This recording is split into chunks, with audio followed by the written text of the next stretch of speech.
Some off-topic quick notes done very late because I feel like it before we get into today's video, and that is 8 nights ago on Super Bowl Sunday, I was watching some football and couldn't help but notice that there were several alcohol commercials that were played in the game, and each one of them stated in text, "Please drink responsibly." I also couldn't help but notice that there were a total of 0 gun and ammo commercials on the US CBS feed, which stated in text, if it would have had one, "Please shoot responsibly." Living in an age where media seems to be concerned with the well-being of children, it makes me wonder why they want guns banned when alcohol has far more deaths and crimes related. Living in an age where media seems to be concerned about the well-being of humans, it makes me wonder why they constitute a fiat debt-based economic model that guarantees the exact opposite of well-being, to the conclusion that the elite either don't want the well-being of humans or aren't able of doing such, and I'm guessing it is the former. Welcome to today's video. It is the 11th day of February 2013, and within the video we'll take a look at the silver 4-hour chart, and a lot happened today, down of course 1.5%. I'll explain that within both of those time frames shown. Palladium, a 5-month chart which takes us back to the 70s, as well as a 35 and 6-day chart, and at the end I'll show some short footage of the Southern Ontario Friday snowfall. So let's get this started within the daily chart for today on silver. Then, of course, we'll move in towards the palladium and some trend line analysis. We got this symmetrical triangle that obviously has a clear break down below that level. So the question is that the failed breakdown beforehand, or is it the start of the next leg lower or the next move, which is a downtrend? It is also now close for this high to be leaving us, as it's very each day one tick leaves as a new one enters, so we're a week and a half away from this high leaving. And this is the September highs of 35.40. Oftentimes what chartists like to do is make names for specific highs and lows, and it makes it easier to remember what time frame, and I could even get to the point September highs, and it makes you think. So I'm going to call these highs the QE3 highs, because this is when QE3 to infinity was announced, and well, we're down 12.65% from that high.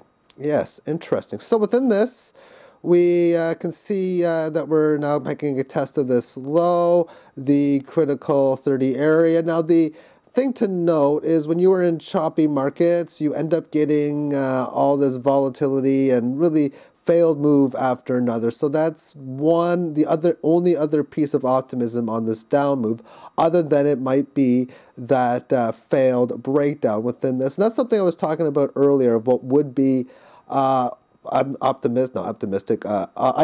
That's the word I was looking for. What would be ideal would be to break down to the low 31s, high 30s, which occurred, stabilize within it for a little bit, and then within the day or two break it, and then just have the big gains, which would be normal, or have a spot where you have 9 consecutive up days or 12 up days out of 14, something within those variables. Now within this action, of course, we can see that it was within this band of neutrality for quite so long. It had more pierces above than it did below, but neutral to say the least. And holding this, having your failed breakout beforehand. Again, on choppy markets, you can have failure after failure, and that's what's been going on lately as well as within this. Also, when I talk about for trend changeovers, like say in a bull market, I'll say, oh, I want to see the moving average flat now, then have a break above it, come back to a newly rising, and then break whatever resistance you establish.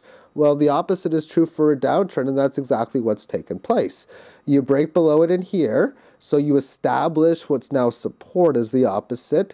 You come back to that level in here, and then you break the established level, and this was what occurred today, was the break of really 31.25 level, and of course now back down, and really in the process of testing these levels and at the really important level. So really, again, all that's left is that we continue playing choppy, or we have a failed move, because the other alternative is a test again of that 26 level And of course, a decent break below 30. That's of course the other alternate. Now let's switch this over towards Palladium and look at this on multiple time frames from the longest time, which takes us back to 1972. So wild, I guess, to say the least.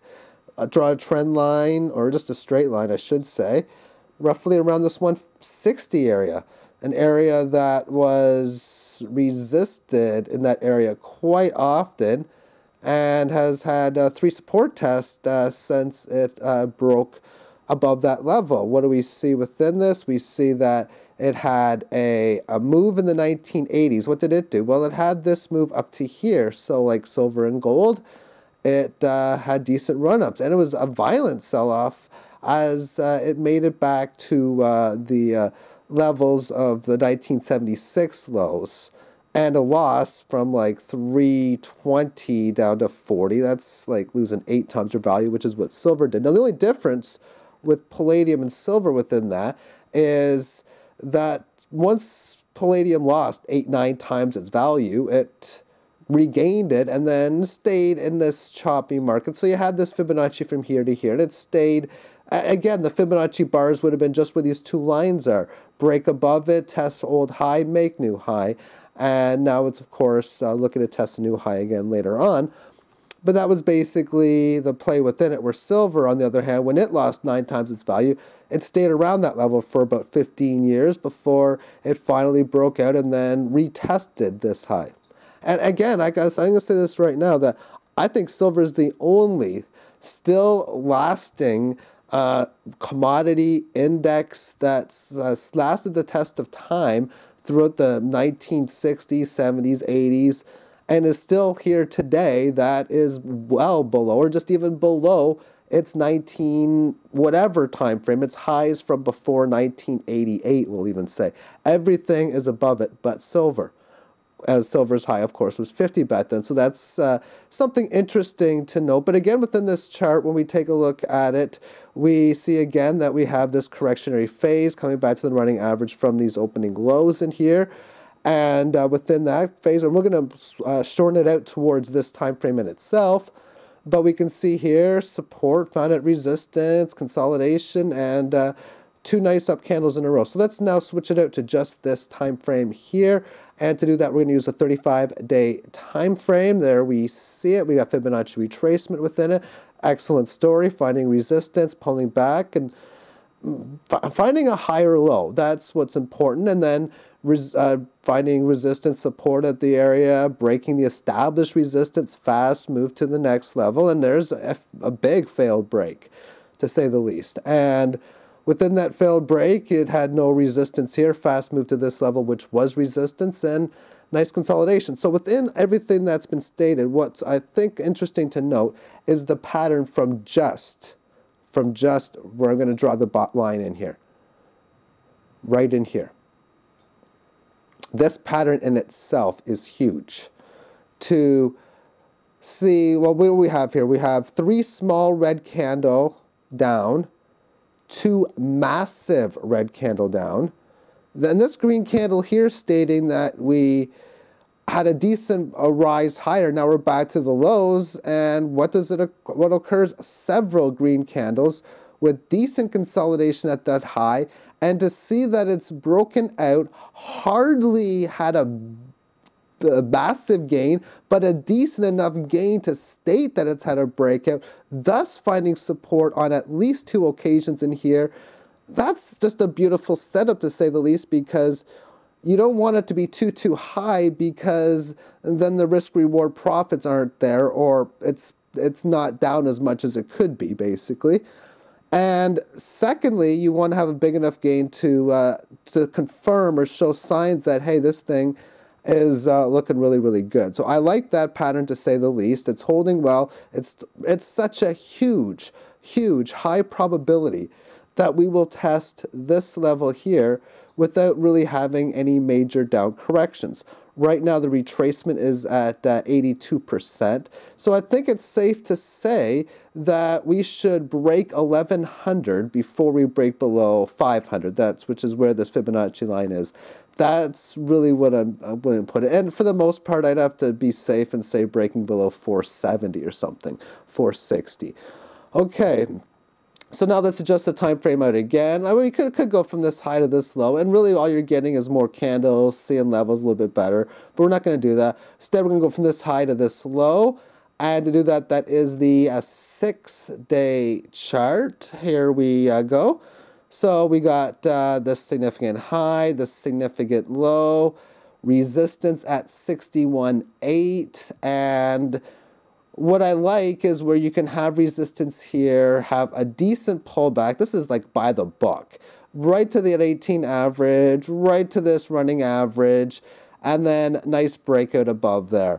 I'd be looking for any move back down to this level, which was resistance, to now be support. And that level is around 718 and a half. And if it can hold and stay above this for into March really well, I like the odds, of course, it should test this high, but then the longer term time frame says testing 1100 is really, really good as well. So that's it for the charts. Well, I'm going to move this on to the storm on Friday. Now, what's interesting is what you're going to see is just some snow. There was some drifts. That's a lot of wind. I'm going to put the volume on so you can hear the wind. It's not too bad. And there was times just walking in the snow where I was up against 3-4 feet of snow. And then there was times where there was no snow. And you'll see a little bit of ice there. And I'll show you a little bit of the banks, but nothing too big, so take care.